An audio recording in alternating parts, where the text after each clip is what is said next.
بسم الله الرحمن الرحيم ولقد آتينا لقمان الحكمة أن اشكر لله ومن يشكر فإنما يشكر لنفسه ومن كفر فإن الله غني حميد وإذ قال لقمان لابنه وهو يعظه يا بني لا تشرك بالله إن الشرك لظلم عظيم.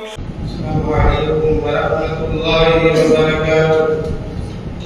إن الحمد لله نحمده ونستعينه ونستغفره ونؤمن به ونتوكل عليه ونعوذ بالله من شرور أنفسنا ومن سيئات أعمالنا من يهده الله فلا مضل له ومن يضلل فلا هادي له وأشهد أن لا إله إلا الله وأشهد أن محمدا عبده ورسوله.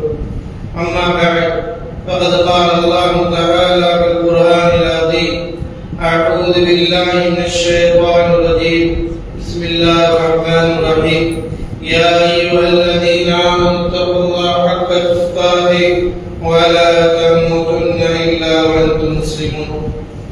إن الله وملائكته يصلون على النبي يا أيها الذين آمنوا صلوا عليه وسلموا تسليما.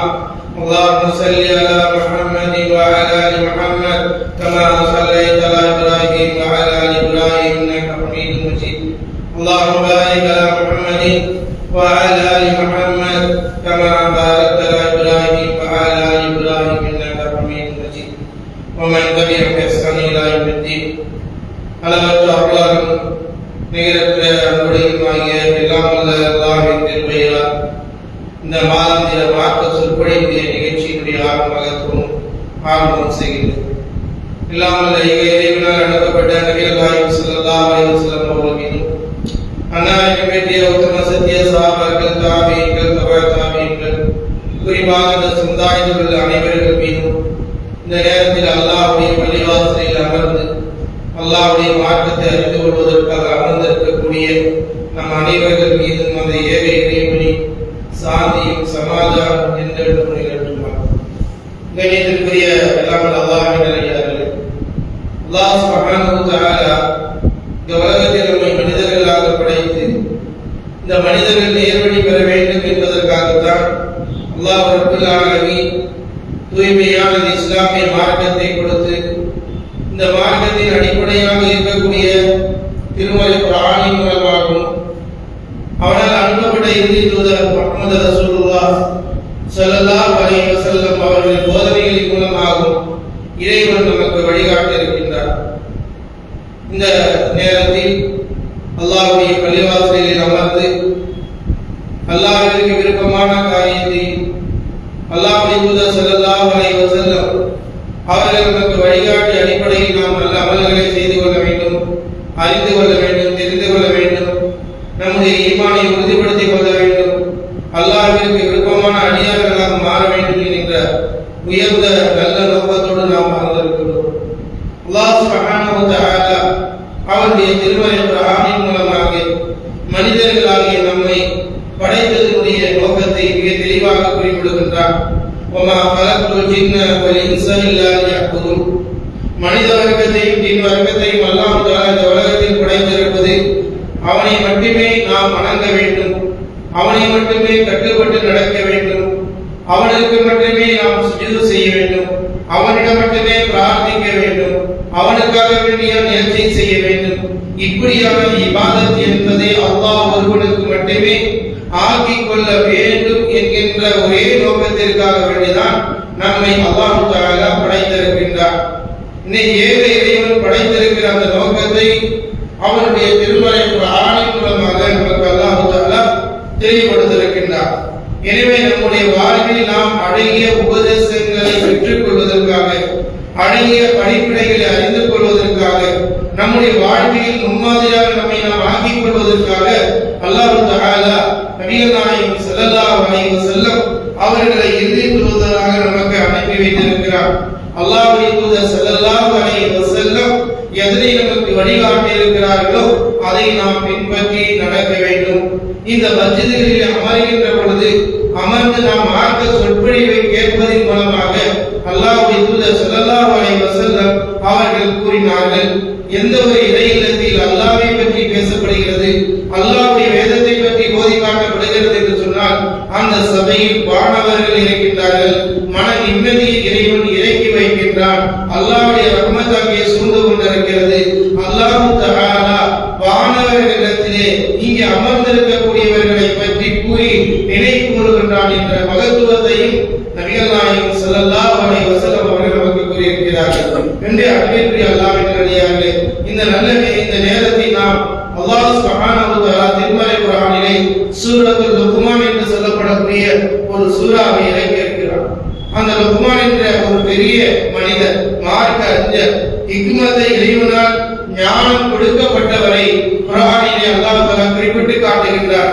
அவர் தன்னுடைய மகனுக்கு எவ்வாறு உபதேசம் செய்தார்கள், அவர்கள் எந்த அடிப்படையை கூறினார்கள், எவ்வாறெல்லாம் தன்னுடைய பிள்ளைகளுக்கு உபதேசம் கூறியிருக்கிறார்கள் என்பதை இறைவன் குர்ஆனிலே நமக்கு முன்மாதிரியாக எடுத்துக் கூறுகின்றார். இந்த உலகத்தில் வாழக்கூடிய ஒவ்வொரு பெற்றோர்களும் அந்த லுக்மான் அலைஹிஸ்ஸலாம் அவர்கள் கூறிய உபதேசத்தை ஈமான் கொண்ட ஒவ்வொரு அடியார்களும் அறிந்து கொள்ள வேண்டும், தெரிந்து கொள்ள வேண்டும், புரிந்து கொள்ள வேண்டும். அவருடைய உபதேசம் எவ்வளவு ஒரு முக்கியமானது என்பதை தான் அல்லாஹ் தஆலா நினைவூட்டி காட்டுகின்றார். அவர்களை பற்றி அல்லாஹ் தஆலா குறிப்பிட்டு காட்டுகின்றான். وَلَقَدْ آتَيْنَا لُقْمَانَ الْحِكْمَةَ أَنِ اشْكُرْ لِلَّهِ وَمَنْ يَشْكُرْ فَإِنَّمَا يَشْكُرُ لِنَفْسِهِ وَمَنْ كَفَرَ فَإِنَّ اللَّهَ غَنِيٌّ حَمِيدٌ. சூரத்துல் லுக்மான் என்று சொல்லப்படக்கூடிய 31வது சூறாவில் அல்லாஹ் சொல்லி காட்டுகிறார். அந்த சூறாவிற்கு பெயரே அல்லாஹ் தஆலா லுக்மான் என்று பெயரிட்டிருக்கிறார். அவர் ஒரு நபி அல்ல, இருந்தாலும் அவர்களுக்கு ஹிக்மத்தை அல்லாஹ் கொடுத்து என்று சொல்லி அல்லாஹ் தஆலா சொல்கிறார், வலகத் ஆதைனா லுக்மானல் ஹிக்மத. நாம் லுக்மான் அலைஹிஸ்ஸலாம் லுக்மானுக்கு ஹிக்மத்தை கொடுத்தோம், ஞானத்தை கொடுத்தோம், கல்வியை கொடுத்திருக்கிறோம் என்று அல்லாஹ் தஆலா சொல்கிறார். இதை கொடுத்த பிறகு அல்லாஹ் தஆலா அவருக்கு சொல்லிக் கொடுக்கின்றார், நீங்கள் அவஷ்குருலி அல்லாஹ்விற்கு வலகத் ஆதைனா லுக்மான் ஹிக்மத அனிஷ்குரு லில்லாஹ். இந்த ஞானத்தை கொடுத்துவிட்டு அல்லாஹ் அவர்களுக்கு கட்டளையிடுகிறார், அனிஷ்குரு லில்லாஹ், நீங்கள் அல்லாஹ்விற்கு நன்றி செலுத்துங்கள். ரப்புல் ஆலமீன் உலகத்தில் மிகப்பெரிய ஒரு அருட்கொடை, ஞானத்தை கொடுக்கிறார், ஹிக்மத்தை கொடுத்திருக்கிறார், இல்மை கொடுத்திருக்கிறார். அப்ப அல்லாஹ்வுடைய அருட்கொடைகள் கொடுக்கப்பட்டால் அவருக்கு கொடுக்கப்பட்ட உதாரணத்தை அல்லாஹ் கூறி நமக்கு நினைவூட்டுகின்றார். மனிதர்களுக்கு எவ்வளவு அருட்கொடைகளை இறைவன் கொடுத்திருக்கிறார். எந்த அளவுக்கு மனிதன் இந்த உலகத்தில் பெற்றிருக்கிற அருட்கொடைகளை என்ன நினைத்தால் அவனை எண்ண முடியாத அளவுக்கு அல்லாஹ் கொடுத்திருக்கிறான்.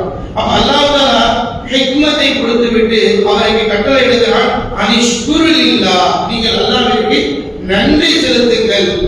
நாம் அதைதான் அல்லாஹ் நமக்கு நடக்கக்கூடிய வாழ்க்கையை ஈமானை கொடுத்திருக்கிறான், இல்மை கொடுத்திருக்கிறான், மார்க்க கல்வியை கொடுத்திருக்கிறான், பெற்றோர்களை கொடுத்திருக்கிறான், பிள்ளைகளை கொடுத்திருக்கிறான், நமக்கு பார்க்கக்கூடிய பார்வைகளை கொடுத்திருக்கிறான், உண்ணக்கூடிய உணர்வுகளை கொடுத்திருக்கிறான். இப்படி எல்லா அருட்கொடையும் அல்லாஹ் கொடுத்திருக்கிறான். என்ன செய்யணும்?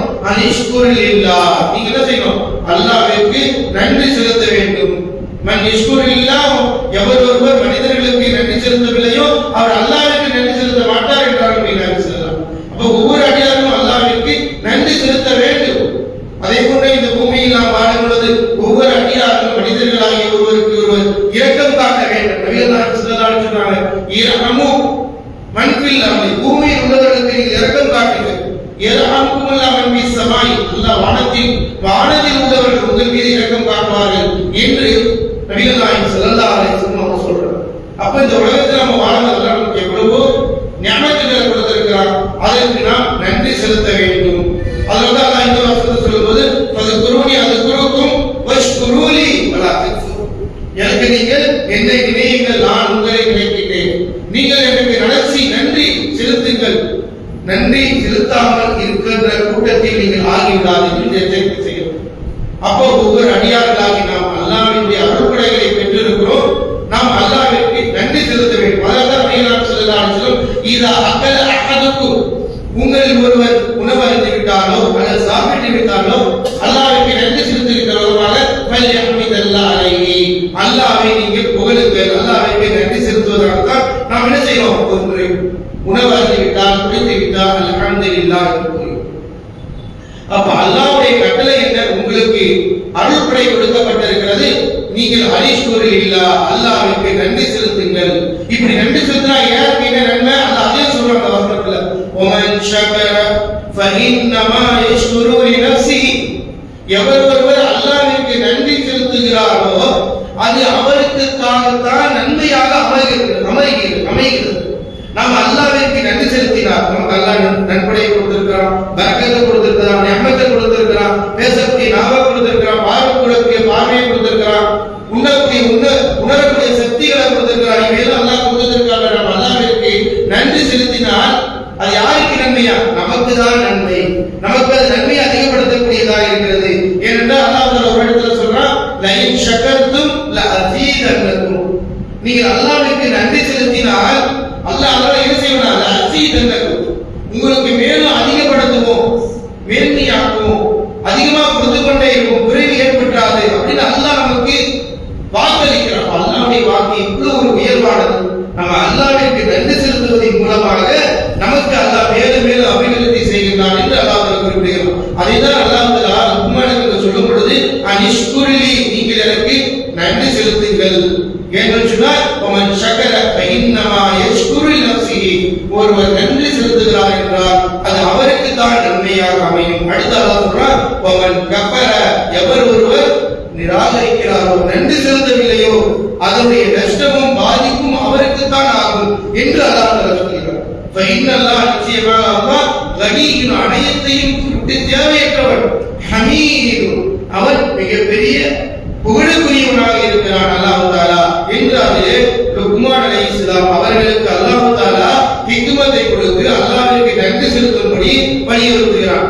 அந்த லுக்மான் அலைஹிஸ்ஸலாம் அவர்கள் தன்னுடைய மகனுக்கு என்ன உபதேசம் செய்தார்? ஒரு பெற்றோருக்கு நாம் அதை படிப்படி உலகத்தில் ஒவ்வொரு பெற்றோர்களும் நாம் கடமையாக இதாக்கிக் கொள்ள வேண்டும். எப்படி பிள்ளைகளுக்கு உணவளிப்பது, அவர்களை படிக்க வைப்பது, அவர்களை ஓதுவதற்கு அனுப்பி வைப்பது, அவர்களுக்கு ஆடைகளை வாங்கி கொடுப்பது, அவர்களுக்கு ஆசைப்பட்ட பொருளை எடுத்துக் கொடுப்பது, இவைகளை எல்லாம் விட ஒவ்வொரு பெற்றோர்களும் தங்களுடைய பிள்ளைகளுக்கு என்ன உபதேசம் செய்ய வேண்டும், என்ன சொல்ல வேண்டும் அவர்களுக்கு என்பதை அல்லாஹ் தஆலா இவர்கள் மூலமாக நமக்கு குர்ஆனிலே நினைவூட்டி காட்டுகிறார். அந்த பிள்ளையை அழைத்து பேசும்போது அந்த அழைக்கக்கூடிய பாணி, அந்த அழைக்கக்கூடிய ஆசை, அந்த பிள்ளைகளை கூப்பிட்டு உட்கார வச்சு சொல்லக்கூடிய விதம், இதையெல்லாம் அல்லாஹ் தஆலா சொல்லி காட்டுறான். அல்லாஹ் தஆலா சொல்கிறான், வைது கால லுக்மானு லிப்னிஹி வஹுவ யஈதுஹு யா புனைய லா துஷ்ரிக் பில்லாஹ் இன்ன ஷிர்க லظுல்முன் அதீம். வைது கால லுக்மானு லிப்னிஹி, லுக்மான் அவர்கள் தன்னுடைய மகனுக்கு உபதேசம் செய்கிறார்கள். அல்லாஹ் அப்படியே சொல்றான், வைது கால லுக்மானு லிப்னிஹி வஹுவ யஈதுஹு, அவர் தன்னுடைய மகனுக்கு உபதேசம் செய்கின்றார், அவருக்கு நல்ல விஷயத்தை சொல்கின்றார் என்று அல்லாஹ் சொல்லி காட்டுறான். அது சொல்லும்போது எப்படி கூப்பிடுறார்? யா புனைய, இப்னு என்றால் மகன். அல்லாஹ் அதை அழைக்கும் போது மகனை எப்படி அழைக்கிறாரு? யா புனைய, என் அருமை மகனே. எத்தனை வாப்பம்மா இருக்கிற பிள்ளைய, வாமா உட்காருமா, நான் சொல்றதை கேளுமா, இந்த மார்க்கத்தில் அல்லாஹ் இப்படி சொல்றாமா, அல்லாஹ் குர்ஆன்ல இப்படி சொல்லி கொடுக்குற, யாராவது சொல்லி இருப்பாங்களா? யோசிப்பாரு. சொல்லக்கூடியவர்கள் இருக்கிறார், இல்லாமல் இல்லை, 1-2 பேர் தான் இருப்பார். நீங்க உலக விஷயத்தை சொல்றதுக்கோ அவனை நீங்க பேச்சை கேட்கணுங்கிறதுக்காக நீங்க பெரிய அழைப்பு விட்டுருப்பீங்க. அல்லாஹ்வுடைய வேதத்தை பற்றி சொல்வதற்கு, அல்லாஹ்வை பற்றி சொல்லிக் கொடுப்பதற்கு எத்தனை பெற்றோர்கள் இப்படி அழைப்பு தன் பிள்ளைக்கு, அருமை மகனே யா புனைய. இந்த இப்ராஹிம் அலைஹிஸ்ஸலாம் தன் மகனை இப்படி கூப்பிட்டாலும் அதே வேளையில இவனை கூப்பிட்டு காட்டுறாங்க. இப்ராஹிம் அலைஹிஸ்ஸலாம் தன்னுடைய மகனை கனவு கண்டபோது இப்படி கூப்பிட்டா, யா புனைய இன்னி அரா ஃபில் மனாமி அன்னி அத்பஹுக ஃபன்துர் மாதா தரா. இப்ராஹிம் அலைஹிஸ்ஸலாம் இஸ்மாயில் அலைஹிஸ்ஸலாம் மகனை கூப்பிடுறாங்க, பாப்பா போன கூப்பிடுறாரு. எந்த பிள்ளைகளும் வாப்பா மாணி வாப்பா இங்க உட்காருப்பா, அல்லாஹ் இப்படி சொல்றாங்க, நபி இப்படி சொல்லியிருக்காங்க, எத்தனை பெற்றோர்கள் செஞ்சிருக்கிறோம். அப்ப நம்ம தீனுடைய நெருக்கத்தை உருவாக்கக்கூடிய பொறுப்பு பெற்றோர்கள் மீது இருக்குது. பெற்றோர்கள் கண்டிப்பா செய்யணும், இதுதான் மிக முக்கியமானது. இதை நீங்க செய்யலன்னா நாளைக்கு அல்லாஹ் கேள்வி கேட்பான். அல்லாஹ்விடத்துல நீங்க இன்னைக்கு சொல்லி கொடுக்கல, இப்படி ஒரு நடைமுறை உங்களுடைய குடும்பத்துல நீங்க வழிகாட்டலன்னா அல்லாஹ் நாளை மறுபடியும் கேட்பான். நீ படிக்க வைக்க கூப்பிடல, படிக்க அனுப்பல, உன்னுடைய ரப்ப பத்தி சொல்லி கொடுக்கிறதுக்கு அனுப்பியா, கூப்பிட்டியா, அப்படின்னு அல்லாஹ் ஒவ்வொரு விசாரணை இருக்குது. அதாவது சொல்றாங்க குல்லுக்கும் ராணி குல்லுக்கும் மஸ்ஊலன் ரஹீதி, ஒவ்வொருவருமே பொறுப்புதாரிகள். அந்த பொறுப்புகளை குறித்து அல்லாஹ் நாளை மறுமையில் விசாரிப்பான். ஒரு குடும்ப தலைவியா இருக்கக்கூடிய தாயை கூப்பிட்டு அல்லாஹ் கேட்பான், உங்களுடைய பிள்ளைகளுக்கு செய்த காரியம் என்ன? ஒரு தந்தையை கூப்பிட்டு அல்லாஹ் கேட்பான், முக்கியமான விஷயம் தன்னுடைய பிள்ளைகளுக்கு இறைவனை பற்றி நீங்க சொன்னீங்களா, குர்ஆனை பற்றி சொன்னீங்களா, குர்ஆன் ஓதணும், குர்ஆனை கற்றுக்கொள்ளணும், குர்ஆன் சொல்றபடி கேட்கணும், குர்ஆன் அல்லாஹ் இப்படி சொல்லி கொடுக்குறான், ஒரு வாப்பா ஒரு பிள்ளைகிட்ட இப்படி பேசுறாங்க, இதெல்லாம் நம்ம சொல்லி அல்லாஹ் மனிதர்களுடைய உள்ளங்கள்ல பதிய வைக்கிற மாதிரி தான் சொல்லி கொடுக்குறான். லுக்மான் அலைஹிஸ்ஸலாம் அவங்க வாப்பா பிள்ளைகளை கூப்பிட்டு அவர் பிள்ளையை கூப்பிட்டு சொல்றாரு, யா புனைய, என் அருமை மகனே, லா துஷ்ரிக் பில்லாஹ், நீ அல்லாஹ்வுக்கு இணை கற்பிக்காதே. அங்க யா புனையன்னு இப்ராஹிம் நபி தன் மகனை கூப்பிட்டாங்க. அப்ப இந்த மாதிரி ஒரு பழக்கங்களை குடும்பங்கள்ல வருடங்கள்ல அல்லாஹ் நினைவூட்டான். சும்மா ஓதிக்கிட்டு போறதுக்கு இல்ல குர்ஆன். எப்படி ஒரு தந்தை தன் மகனை அழைக்கிறார், ஒரு அன்பு காட்டுகிறார், இந்த பாசம் பிள்ளைகளுடைய மனசுல பதியும். அப்பா எப்படி ஆசையா கூப்பிடுறாரு, அன்பா கூப்பிடுறாரு, நீ என்ன கூப்பிடுற பட நாய, இப்படி எல்லாம் கூப்பிடுற எத்தனை பெற்றோர் இருக்காங்க.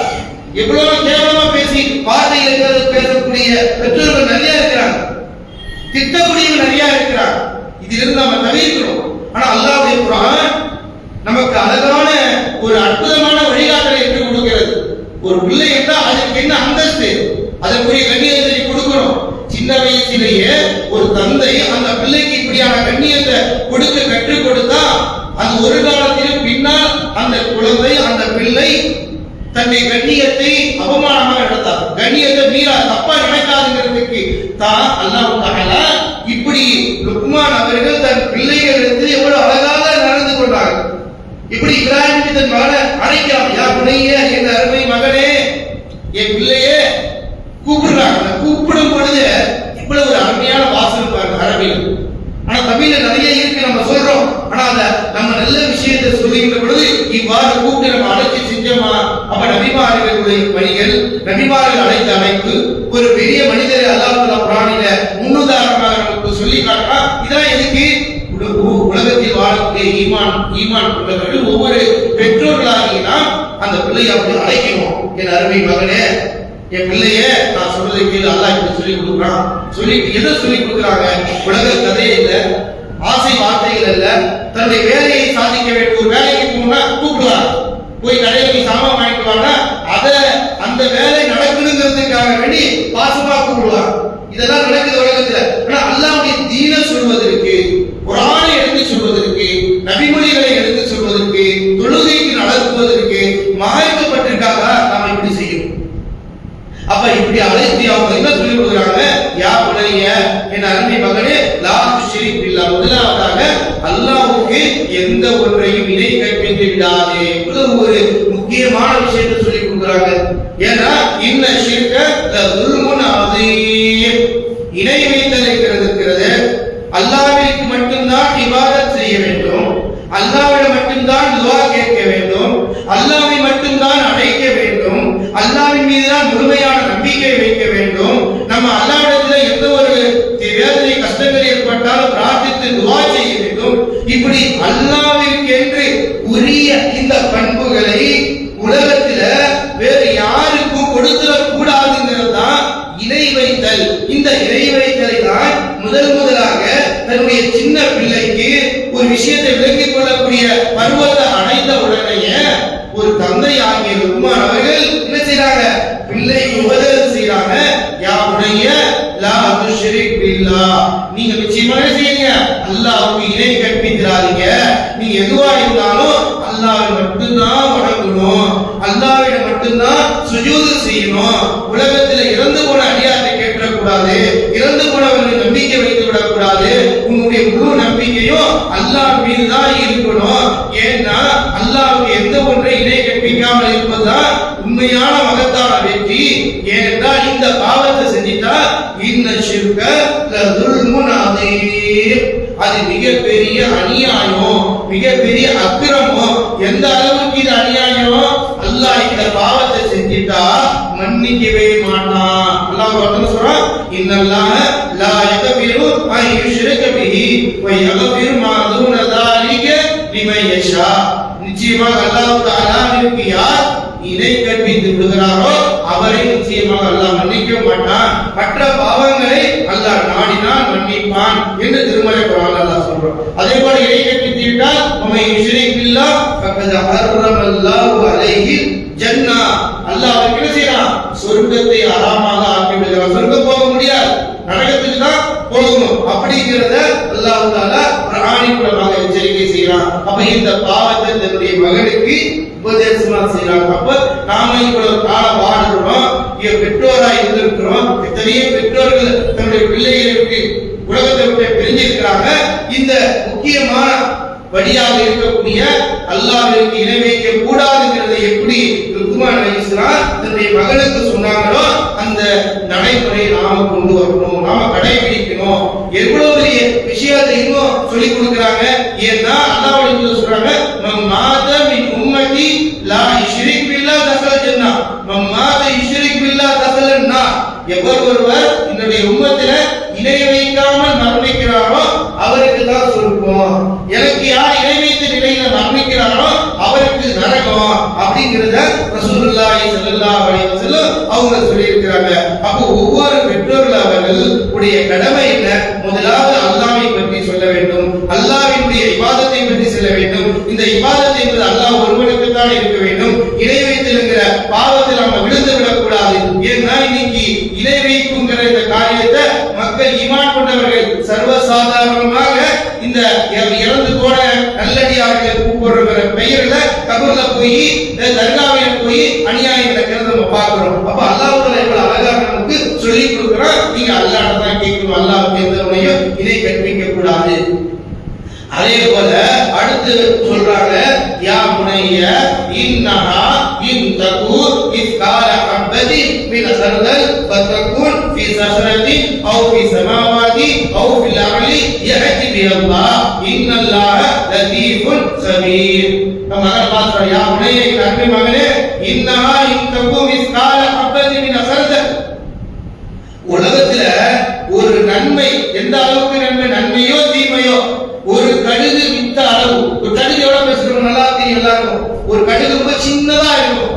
இந்த கடுகு அளவு நீங்க ஒரு நன்மையை செய்தாலும் சரி, தீமையை செய்தாலும் சரி, இது ஒரு பெரிய கல்லுக்குள்ள மூழ்க இருந்தாலும் சரி, வானத்தில் இருந்தாலும் சரி, பூமிக்குள்ள இருந்தாலும் சரி, யஅதி பிஹல்லாஹ், அல்லாஹ் அதை கொண்டு வருவான். எவ்வளவு பெரிய ஒரு விஷயத்தை மகனுக்கு சொல்லி கொடுக்குறாங்க பாருங்க. ஒரு கடுகளவான சின்ன விஷயமாக இருந்தாலும் சரிதான், அந்த விஷயம் மறைமுகமா இருக்கு. ஒரு பாறாங்கல்லுக்குள்ள பூமிட்டு நடக்குது, அல்லது ஒரு வானத்துல இருக்கு, ஏதோ ஒரு மூளை முடுக்கல இருக்கு, அல்லது பூமி ஏதோ ஒரு மூளை முடுக்கல இருக்குது. ஆனா என்ன செய்வான்? யஅதி பிஹல்லாஹ் சொல்லி கொடுக்குறாங்க, அல்லாஹ் அதை கொண்டு வருவான். அப்படின்னா அர்த்தம், அல்லாஹ் அவ்வளவு சின்ன விஷயத்தையும் அறிந்தவன். நீ பொய் சொல்லி அம்மாவுக்கு தெரியாம பாப்பாக்கு தெரியாம பொய் சொல்லிட்டனா அந்த பொய் அல்லாஹ் கொண்டு வந்து காட்டிடுவான். நீ ஏமாத்தினா அல்லாஹ் கொண்டு வந்து காட்டிடுவான். நீ தவறான வழியில போயிட்டியா அது அல்லாஹ் கொண்டு வந்து காட்டிடுவான். அல்லாஹ் நீ எதை செஞ்சாலும் எவ்வளவு பெரிய சிறிய விஷயமா இருந்தாலும் அது அல்லாஹ்வுக்கு தெரியும். அப்ப அல்லாஹ்வுக்கு எல்லா வகையான கல்வி ஞானம் இருக்கிறதுங்கிறத எவ்வளவு அழகாக சொல்லி கொடுக்குறாங்க பாருங்க. நம்ம எவ்வளவு பேர் சொல்லி கொடுத்துருக்கோம், எவ்வளவு முக்கியமா இந்த விஷயத்தை அப்படியே எடுத்து சொல்லலாம். அல்லாஹ் எப்படிப்பட்டவன்னா ஒரு கடுகு அளவு, ஒரு கடுகு சொல்லும் பொழுது எவ்வளவு பெரிய உதாரணம் சொல்றாங்க. ஒரு கடுகின் வித்த அளவாக இருந்தாலும், அது ஒரு பாறை குன்றிக்குள் இருந்தாலும், வானத்தில் எந்த மூலை முடுக்கில் இருந்தாலும், பூமியில் எந்த மூலை முடுக்கில் இருந்தாலும், யஅதி பிஹல்லாஹ், அல்லாஹ் அதனை கொண்டு வந்து காட்டிடுவான். இன்னல்லாஹ லதீஃபுன் கபீர், அவன் மிக நுட்பமானவன், அனைத்தையும் மிக அறிந்தவன் என்று அல்லாஹ் தஆலா குர்ஆனிலே சொல்லி காட்டுகிறார். அப்ப அல்லாஹ்வை பற்றி சொல்லி கொடுக்கிறான். அல்லாஹ்வுக்கு இணை கற்பிக்க கூடாது. நீ அப்படி தெரியாம செஞ்சிட்ட, மறைமுகமா செஞ்சிட்ட, யாருக்கு தெரியாம செஞ்சிட்ட, வீட்டுல உள்ளவங்களுக்கு தெரியாம வெளியில செஞ்சிட்ட, நீ எப்ப எதை செய்தாலும் அல்லாஹ்விடத்தில் மறைக்கவே முடியாது. அல்லாஹ் உனக்கு காட்டுவான். அப்படிங்கிறது அல்லாஹ் பற்றியான காரணம். இது நிறைய விஷயங்கள், கிட்டத்தட்ட 10 விஷயங்கள் சொல்றாங்க. இன்னும் ஒரு சிலர் மட்டும் நம்ம அந்த குர்ஆனுடைய வசனத்தில் தெரிஞ்சுக்கணும். சொல்றாங்க, யா புனைய, அதை கொண்டு சொன்னாங்க, வஅகீமி ஸலாத் வஅமுர் பில் மஅரூஃப் வன்ஹி அனில் முன்கர் வஸ்பிர் அலா மா அஸாபக் இன்ன தாலிக மின் அஸ்மில் உமூர். நசி அகீமி ஸலாத், 5 அவர்கள் தொழுகையை நிலைநாட்டு, தொழுகையை கடைபிடிக்கிறோம். மகனுக்கு சொல்றாங்க, என் அருமை மகனே, 5 வேளை தொழுகை கட்டாயம் நிலைநாட்ட வேண்டும். ஏன்னா அல்லாஹ்வுடைய தூதர் சொல்றாங்க, மூரு அவுலாதுக்கும் பிஸ்ஸலாத் ஓம் சுபஹசினீன் வதரிபிஹும் அப்னா வாஷர். உங்களுடைய பிள்ளை 7 வயது வந்தா வந்துச்சீங்க, 7 வயசு வந்தா தொலை சொல்லுங்க, தொழுகை கடப்புங்க, 10 வயசு வந்தா அடிச்சு தொலை வைங்க. அப்ப அல்லாஹ்வுடைய தூதருடைய கட்டளை, அல்லாஹ்வுடைய தூதருடைய கட்டளை பின்பற்றினா நாளைக்கு மறுமையில நபியோடு இருக்கலாம். அல்லாஹ்வுடைய தூதருடைய கட்டளை நாம் புறக்கணித்தால் நிச்சயமாக மிகப்பெரிய நரகத்துக்கு தள்ளப்பட்டு விடுவோம். நபியுடைய சுன்னாவை நாம அப்படியே பின்பற்றணும். அப்ப அதெல்லாம் சொல்றாங்க, அகீமிஸ் ஸலாத், என்ன செய்யணும்? தொழுகையை கடைபிடிக்கணும், தொழுகையை விடக்கூடாது. ஒரு தந்தை தன் பிள்ளைக்கு எதெல்லாம் அவசியமான ஒன்றோ நீங்க இதெல்லாம் சொல்லி ஒவ்வொரு பெற்றோர்களும் இந்த கடமையை சொல்லிடணும். எப்படி ஒரு லுக்மானவர்கள் தன் பிள்ளைகிட்ட சொன்னாங்க, அல்லாஹ் பத்தி சொன்னாங்க, சிரித்து வைக்காத ஒரு பெற்றோர் சொல்லிடணும். இது நாள் வரை இந்நாள் வரை சொல்லாத ஒரு ஒவ்வொரு பெற்றோர்கள் என்ன செய்யுங்க, உங்க பிள்ளைகளை கூப்பிட்டு அல்லாஹ் மட்டும் தான் வணங்கணும், அல்லாஹ்வுக்கு இணை கற்பிக்க கூடாது, இந்த மாதிரி உபதேசம் செஞ்சு சொல்லுங்க. அல்லாஹ் எப்படிப்பட்டவன் தெரியுமா? நீ சின்ன விஷயத்தை மறைச்சாலும் அல்லாஹ் சொல்லிடுவான், அல்லாஹ் அறிவிச்சிருவான், அல்லாஹ்ட பதிவு செய்யப்பட்டுடும் அப்படிங்கறத எடுத்து சொல்லுங்க. அடுத்த வார்த்தை மசலா, தொழுகை நிலைநாட்டுங்க. வஅமர் பில் மஅரூஃப், நன்மை ஏவு, நல்ல விஷயத்தை பிறருக்கு எடுத்து சொல்லுங்க. நன்மை என்பார் அடையுங்க, தொழுகைக்கு அடையுங்க, குர்ஆனை ஓத சொல்லுங்க, மார்க்க கல்வியை கற்க சொல்லுங்க. பிள்ளை போத பள்ளிவாசல்ல மார்க்க சொற்பொழிவு நடக்கிறது, பிள்ளைகளை அனுப்பி வைங்க, பிள்ளைகளுக்கு எடுத்து கூறுங்க, ஒவ்வொருவருக்கும் அழைப்பு கொடுங்க. வஅமர் பில் மஅரூஃப், நன்மையை ஏவுங்க. எவ்வளவு ஒரு உதாரணத்தை அல்லாஹ் சொல்லி கொடுக்கிறான். நன்மையான காரியம் எடுத்து சொல்ல வேண்டியதுதான். வராமல் வருவதும் வராமல் இருப்பதும் அது அல்லாஹ் பார்த்துக் கொள்வான். சொல்ல வேண்டியது நமது கடமை. அல்லாஹ் நபி பார்த்து சொல்றான், வமா அலைனா இல்லல் பலாகுல் முபீன், நபியுடைய கடமை இந்த சமுதாயத்திற்கு சத்தியத்தை எடுத்துரைக்க வேண்டும், தெளிவான மார்க்கத்தை எடுத்து சொல்ல வேண்டிய கடமை அவர்களுக்கு யாரையும் நிர்பந்தப்படுத்த முடியாது. நம்முடைய கடமையை நம்ம செஞ்சுக்கிட்டே இருக்கணும். வஅமர் பில் மஅரூஃப், மக்கள்கிட்ட சொல்லுங்க. நீங்க புரோகிராம் நடக்கி அல்லாஹ்வுடைய பள்ளியில இறை மார்க்கத்தை பற்றி சொல்லப்படுது, குடும்பத்தார், பெண்கள், ஆண்கள் ஒவ்வொருவரும் சொல்ல வேண்டும். ஏனென்றால் இது அல்லாஹ்வுடைய கலாம், அல்லாஹ்வுடைய பேச்சு, அல்லாஹ்வுடைய இல்லம். இந்த நன்மையை வஅமர் பில் மஅரூஃப், அதுதான் அவங்க சொல்லி கொடுக்குறாங்க. மகனுக்கு நன்மையை ஏவு, நன்மையை சொல்லி கொடு, நன்மையை ஏவு. வன்னஹானி முன்கர், தீமையை விட்டு தடு. தவறான வார்த்தை பேசுறாங்களா, பொய் பேசுறாங்களா, அதை தடுக்க செய். தெரிஞ்சிலே பொய் சொல்றாங்களா, அதை தடுக்கணும்.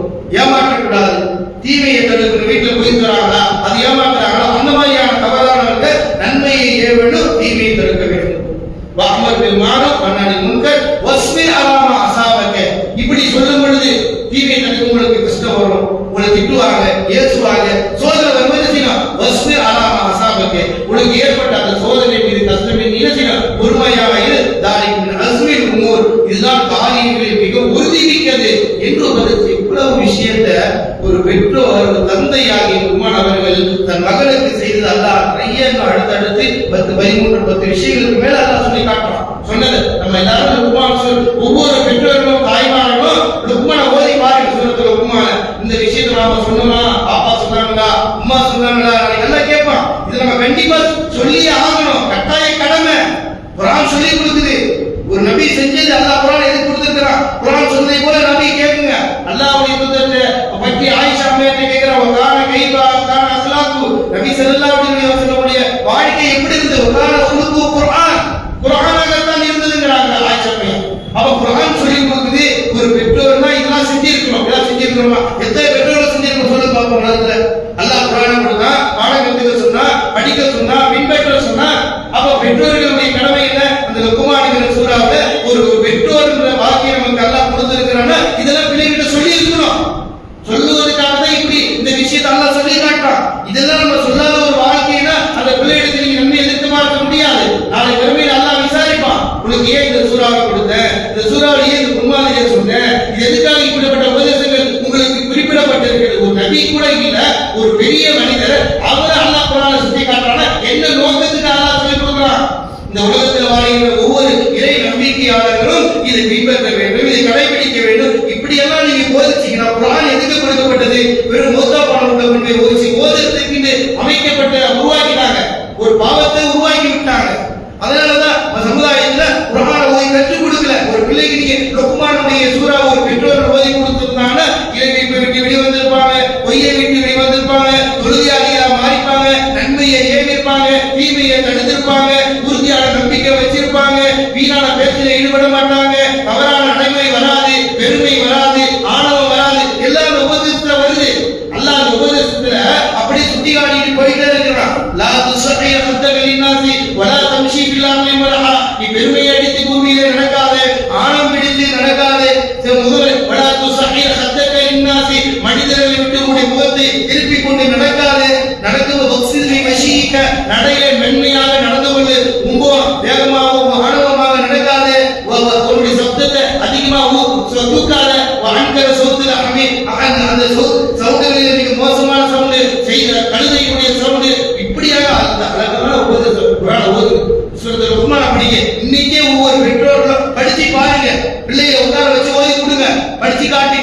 நீங்க ஓதுனா கூட படிக்கிறனா கூட சூரத்துல் லுக்மான காலையில் ஃபஜ்ர் தொழுகைக்கு பிறகு ஒவ்வொரு தாய் தந்தை அவங்க பெண்மொழியாக இருக்கட்டும் ஆம்பளை மொழியாக இருக்கட்டும் எல்லாரும் குடும்பத்தோட உட்கார்ந்து படிங்க. அல்லாஹ் எவ்வளவு பரக்கத்தை கொடுக்குறான்னு பாருங்க. மைத்து விட்டு கொண்டு போய் உட்கார வச்சு குர்ஆனை ஓதி இந்த சமுதாயத்தை எப்படி சீரழிஞ்சு நடந்து பாருங்க. அல்லாஹ்வுடைய வேதம் கொடுக்கப்பட்டு படிங்க. ஹயாத்தோ இருக்கும்போது படிங்க. லியுந்திர மன் கான ஹய்யா சூரா யாசின் அல்லாஹ் இது சொல்றான். இந்த குர்ஆன் ஏன் கொடுக்கப்பட்டது? லியுந்திர மன் கான ஹய்யா. இந்த உலகத்துல யார் ஹயாத்தோட இருக்கிறாங்களோ உயிர் வாழ்றவங்களுக்கு தான் குர்ஆனை தவிர செத்து போனவங்களுக்கு கிடையாது குர்ஆன். அன்பிற்குரியவர்களே, அப்ப அல்லாஹ்வுடைய வேதம் நமக்கு இவ்வளவு ஒரு ஆழமாக அழுத்தமாக இந்த சமுதாயத்தை எச்சரிப்பதற்கு நம்முடைய தீனுடைய பற்றுதலை உருவாக்கிக் கொள்வதற்கு சமுதாயத்தில் இருக்கிற தீமைகள் அழிக்கப்பட்டு அல்லாஹ் விரும்புகின்ற அடியார்களாக மாறுவதற்கு அல்லாஹ்வுடைய கடமையை நிலைநாட்டுவதற்கு இறையிலுமே உள்ளம் ஈமான் கொண்ட மனிதர்களாக நிரப்பப்பட வேண்டும் என்பதற்காக குர்ஆன் வழிகாட்ட கொடுக்கப்பட்டிருக்கிறது. அன்பிற்குரியவர்களே, ரொம்ப சிந்திக்க வேண்டிய விஷயம். அப்ப லுக்மான்ங்கிற ஒரு சூரா ஒவ்வொரு பெற்றோர்களும் ஓதணும், ஒவ்வொரு தாய்மார்களும் ஓதணும், பிள்ளைகளுக்கு ஓதி கொடுக்கணும், மனப்பாடம் பண்ண வைக்கணும், அது பொருள் அர்த்தத்தை சொல்லி கொடுக்கணும். இதெல்லாம் வளர்ந்துச்சுன்னா மனிதன் சினை வைக்க மாட்டான், பாவத்தை விட மாட்டான், பாவம் செய்ய மாட்டான், அல்லாஹ்வுக்கு இணை கற்பிக்க மாட்டான், மன்னரையில போய் தர்காவில போய் மண்டி கிடக்க மாட்டான், இதற்கென்று பயணம் மேற்கொள்ள மாட்டான். அப்போ மனிதனை தீமைகள் அழிக்கப்பட வேண்டும் என்றால் குர்ஆன் பேசுகின்ற இந்த அடிப்படையை வாழ்க்கையை அமைத்துக் கொள்ள வேண்டும். அந்த லுக்மான் அவர்களை பற்றி அல்லாஹ் குர்ஆன் சொல்றாங்க. இந்த உபதேசங்கள் ஒவ்வொரு பெற்றோர்களுடைய கடமை கட்டாயம் நாம செய்யணும். இன்றைக்கே இதுவரை இந்நாள் வரை சூரத்துல் லுக்மானை தன்னுடைய பிள்ளைகளுக்கு நீங்களும் ஓதவில்லை என்றால் இன்னைக்கு ஓதுங்க. இன்னைக்கு நீங்க இந்த மஸ்ஜிதில் இருந்து வெளியே போறீங்கன்னா இந்த இல்மோட போங்க, இந்த கல்வியோட போங்க, இந்த ஞானத்தோட போங்க. இது அல்லாஹ் கொடுத்த சூரா, அல்லாஹ் கொடுத்த வேதம், அல்லாஹ் கொடுத்த கலாம், அல்லாஹ் செய்த உபதேசம். இந்த உபதேசத்தை குடும்பத்துல கொண்டு போய் நுழைங்க, வீடுகளில் உள்ள உள்ளங்கள்ல பதிய வைங்க. நிச்சயம் நீங்க வெற்றி பெறுவீங்க. என்ன அடிச்சு சொல்ல முடியும்? இது அல்லாஹ்வுடைய கலாம் வெற்றியை கொடுக்கும், உள்ளத்துல மாற்றத்தை ஏற்படுத்தும், ஒழுக்கத்தை கொடுக்கும், இறை பிடிப்பை ஏற்படுத்தும், மார்க்க உணர்வு உணர்த்தி காட்டும், ஏராள வழியில் கொண்டு போய் சேர்க்கும். இதெல்லாம் குர்ஆன் வேதம். இன்னைக்கு வெளியே போற ஒவ்வொரு ஆண்களும் பெண்களும் சூரத்துல் லுக்மானுடைய அவசியத்தை தெரிந்து கொள்ளுங்க. ஒவ்வொரு பெற்றோரும் அறிந்து கொள்ள வேண்டிய அவசியத்தை புரிந்து கொள்ளுங்க. இந்நாள் வரை படிக்காதவர்கள் ஓதாதவர்கள் என்னுடைய குடும்ப கடமை என்று நினைத்துக் கொள்ளுங்கள். இதை கொண்டு போய் நீங்க செஞ்சீங்கன்னா அல்லாஹ் கண்டிப்பா வெற்றி கொடுப்பான். கடை மறுமையில சொர்க்கத்துக்கு போகணும்னா அல்லாஹ் ரப்பல் ஆலமீன் நமக்கு திருமறை குர்ஆனுடைய வழிகாட்டல் இருக்கு. அல்லாஹ் ரப்பல் ஆலமீன் மறுமையில சொர்க்கத்துல குடும்பத்தோடு மனைவி மக்களோடு இருக்கணும்னா அதற்கு அல்லாஹ்வுடைய தூதர் இதை வழிகாட்டினார்கள். சஹாபாக்கள் இந்த அளவிற்கு தன்னுடைய வாழ்க்கையில் அல்லாஹ்வுடைய தூதருக்கு கட்டுப்பட்டு இறை வேதங்களை ஓதி இறை வாழ்க்கையினுடைய அடிப்படையில் ஒரு வசனம் இறங்குதுன்னா சஹாபாக்கள் உடனடியாக செயல்படுத்துவாங்க, உடனே அதை பின்பற்றுவாங்க. அதை பின்பற்றிட்டு தான் அடுத்து போய் சொல்லுவாங்க. அவ்வளவு அழகாக தன்னுடைய வாழ்க்கையில் வாழ்ந்தவர்கள் சஹாபாக்கள் மக்கள். அந்த பாதையை நம்ம தெரிந்து கொள்ள வேண்டும், அந்த பாதையை அறிந்து கொள்ள வேண்டும். ஒரு வசனம் இறங்கின உடனே யா அல்லாஹ் லா தரஃபு அஸ்வாதக்கும் ஃபௌக சௌத்தி நபி, நபியினுடைய வார்த்தைக்கு நீங்க உங்களுடைய சத்தத்தை உயர்த்தாதீங்க என்ற வசனம் இறங்கின உடனே சஹாபிக்கு உங்க கை ரொம்ப நெருக்கமா இருந்த சஹாபி வீட்டிலேயே அழுது உட்கார்ந்துட்டாங்க. ஏன்னா நான் சத்தம் உயர்த்தி பேசுறேன், அல்லாஹ்வுடைய தூதருக்கு முன்னாடி பேசிருப்பேன், என்னுடைய நன்மையெல்லாம் அழிஞ்சு போயிடுச்சா, நான் நரகவாசியா என்று பயந்து நடக்கிறாங்க சஹாபாக்கள். உடனே கூப்பிட்டு அனுப்புறாங்க. இது உன்னுடைய சத்தத்தை உயர்த்துவதல்ல, அல்லாஹ்வுடைய தூதருக்கு எதிராக மாற்றமாக பேசுவதுதான், நீ சொர்க்கவாசிகள் ஒன்று என்ற சுப செய்தியை சொல்லி அனுப்புறாங்க. அன்பார்ந்தவர்களே, சஹாபாக்கள் அந்த அளவிற்கு இறைவசனம் இறங்குதுன்னு அப்படியே கடைபிடிச்சாங்க. அதனால்தான் இன்னைக்கு அவர்கள் ரலியல்லாஹு அன்ஹு ரலியல்லாஹு குர்ஆன் பறைசாற்றுகிறது. அன்பிற்குரிய அல்லாஹ்வின் அடியார்களே, குர்ஆன் பின்பற்றுவதற்கு, செயல்படுத்துவதற்கு, உயிரோட்டம் கொடுப்பதற்கு, நம்மை நரகத்திலிருந்து காப்பாற்றுகின்ற ஒரு அழகிய குணங்களும் பண்புகளும் நிறைந்தது குர்ஆன். அப்படிப்பட்ட இறைவசனங்கள் உள்ளத்திலே பதிய வைக்கும். குர்ஆன் சொல்வதற்கு கட்டுப்படுவோம். உலகத்திலேயே உண்மையிலே மறுமையில் வெற்றிதான் பெற வேண்டும் என்ற சிந்தனை நம்மிடையே இருக்குமே என்றால் அல்லாஹ்வுடைய வேதமாக குர்ஆனை கற்றுக்கொள்வோம், படிப்போம், கடைபிடிப்போம். நபி ஸல்லல்லாஹு அலைஹி வஸல்லம் சொன்ன அடிப்படை வாழ்க்கையை அமைத்துக் கொள்வோம். அல்லாஹ் ரப்பல் ஆலமீன் இந்த நேரத்தில் எதையும் நாம் கேட்கணும் உங்களுக்கு இறக்காதபடி அமல் செய்யக்கூடிய நசீபை அல்லாஹ் தந்தல் புரிவானாக. ஆமீன். வாஹிர் தவானா அல்ஹம்துலில்லாஹி ரப்பில் ஆலமீன். அஸ்ஸலாமு அலைக்கும் வரஹ்மத்துல்லாஹி வபரகாத்துஹு.